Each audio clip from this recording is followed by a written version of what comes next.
Denis Charista tuding ucapan Razman Nasution padanya termasuk pelecehan seksual. Jaga mulut Anda. Perseteruan antara Denis Charista dengan Razman Arif Nasution belum juga berakhir. Belum selesai terkait uang muka mobil Lamborghini sebesar 1 miliar rupiah, kini Denis memberikan pengakuan mengejutkan.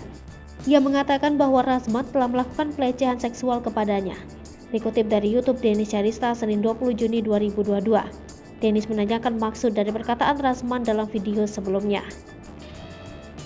Razman tak benar-benar menjawab Denis. Lebih lanjut, Denis kemudian melakukan konferensi pers setelah Razman dan kuasa hukumnya telah meninggalkan tempat. Denis kemudian menjelaskan kata demi kata Razman dalam video tersebut. Dalam kesempatan tersebut, Denis yakin bahwa maksud perkataan Razman adalah bertujuan untuk melecehkan dirinya. Denis tak terima dengan Razman yang kerap mengomentari orang lain, sementara Razman juga melecehkan wanita. Tak hanya itu, Denis juga menyinggung perihal perkataan Razman yang membahas soal keagamaan. Hal tersebut sangat tidak pantas dengan perkataan Razman yang melecehkan tersebut.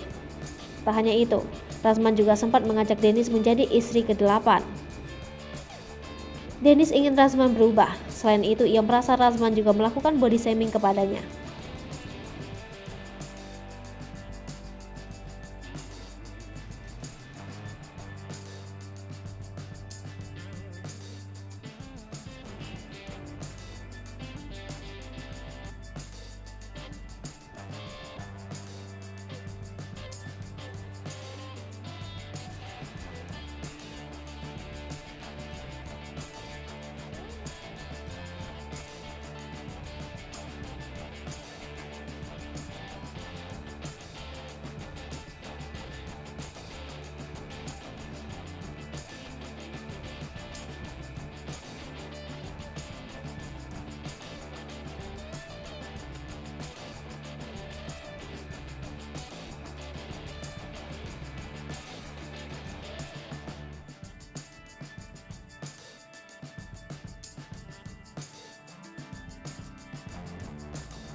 Hai pemirsa Sri Popo TV, jangan lupa komen, like, dan subscribe, serta tonton terus berita-berita terupdate lainnya